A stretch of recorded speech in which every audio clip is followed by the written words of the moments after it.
To jama'a barkanmu da saduwa a cikin wani sabon bidiyo namu na Factorization of quadratic expression.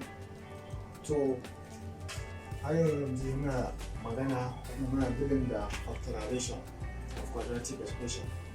Kamar da kuke gani an bamu question guda ɗaya wanda aka ce mana in factorization ɗinsa which is x squared plus 2x minus 15, which is very simple. Kamar yadda na faɗa muku, idan aka bamu number aka ce mai factorizing ɗinsa za mu bude bracket guda biyu ne. Bayan mun bude bracket guda biyu kuma sai mu duba question namu farkon menene which is x squared. So tunda x squared ne bayan mun bude kuma bracket din mu, to kowane bracket farkon sa za mu saka masa x, sai mu je mu bracket na biyu ma mu rubuta x, wanda in muka ce x times wacce x din mu shi ne ba mu x squared. Mun gama da first term din, sai ku saura mana kuma middle term da kuma last term.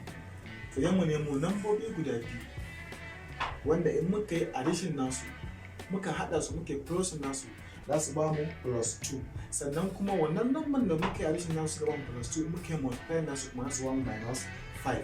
To abin da zamu kenan, in ka samo su to shine ka samo your correct answer. So ku biyo ni wanda ake yin factorizing din wannan quadratic equation cikin sauki. Now mun ce za mu bude bracket guda biyu, mun bude za mu saka x a kowane bracket, x and x here. Yawwa idan muka ce x times x shi ne bamu x squared, to daga nan kuma sai mu nemo lambobi guda biyu wanda muka yi addition nasu za su bamu plus 2, da kuma muka yi multiply nasu za su bamu minus 15.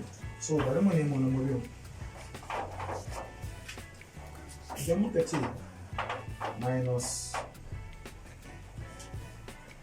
15 times plus 1,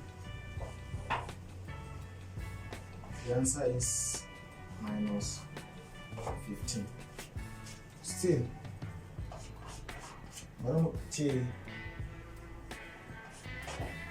plus 5 times minus 10, the answer is still 15. Bari mu ce minus 5 times plus 3, the answer is the same as 15. Answer mu shine 15. To mun samu lambobi PS guda uku har guda uku wanda duka is minus 15, minus 15 and minus 15, amma na ba mu san wanne bane a cikin wayannan ba mu dauka. Answer mu is correct. Saboda me last time din mun samu minus 15, da mun ce za mu nemo lambobi guda biyu da muka yi multiply nasu, in muka yi multiply nasu za su ba mu minus 15 da lambobi sun ba mu. To amma na yanzu kuma za mu koma kan middle term din mu. Middle term din mu kamar da kuke gani yana da plus 2x. To a cikin lambobin nan da muka samo su za mu yi addition nasu, in muka yi addition nasu duk wanda ya ba mu plus 2 to shine our answer da za mu ɗauka. Now yanzu za mu fara da na farko, muna da minus 15 sai mu ce plus 1 zai ba mu minus 14. Again na biyu muna da plus 5 plus minus 3 zai ba mu plus 2, zai ba mu plus 2. Again na ƙarshe muna da minus 5 plus 3 shi ne zai ba mu minus 2. To kamar yadda kuke gani wannan shine mai plus 2 kadai, kuma gashi na a cikin middle term namu, wannan minus 14 ne, wannan minus 2 ne. To wannan mai plus 2 da kuma mai minus 15 nan shine answer mu. Ga sunan wayannan su zamu dauko, zamu dauko plus 5 da kuma minus 3 mu saka su a cikin bracket din nan. So plus 5 zai hauro nan, sai kuma minus 3 zamu saka ta a nan, shikenan. Wannan shine our final answer.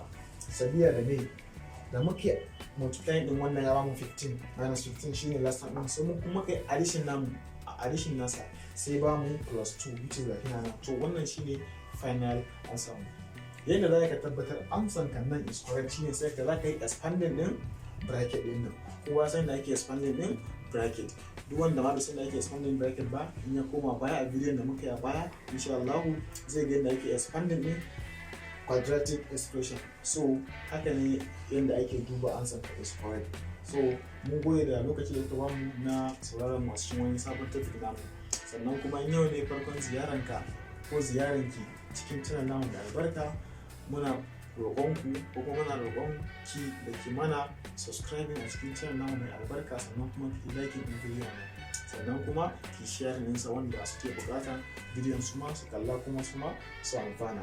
Sannan kuma kar ku manta, kamar yadda muka faɗa muku a ƙarshen kowane video muna da assignment da zamu na bayarwa. In je gida an ci abinci an huta, ku sai mana assignment ɗinmu, an san kuma a rubuta mana shi a comment section ko kuma a biyo mu a handle namu na medias a rubuta mana an san. Insha Allah za mu yi going through. Sannan kuma apart from wannan topic ɗin, idan mutum yana da wani topic wanda yake ba shi ciwon kai a harkan lissafi, to insha Allah ya mana comment da shi a box. In ya so za mu je mu yi creating video na musamman domin shi mu ɗora masa da amfana. So kamar kullum dai ga na assignment mu na yau. Assignment. Y squared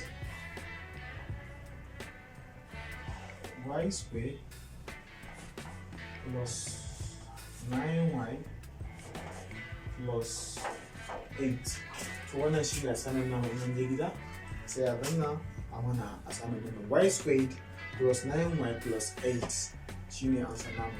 Sai a yi follow din video nan tun daga farkon sa har ƙarshen sa, sannan kuma sai a mana assignment din.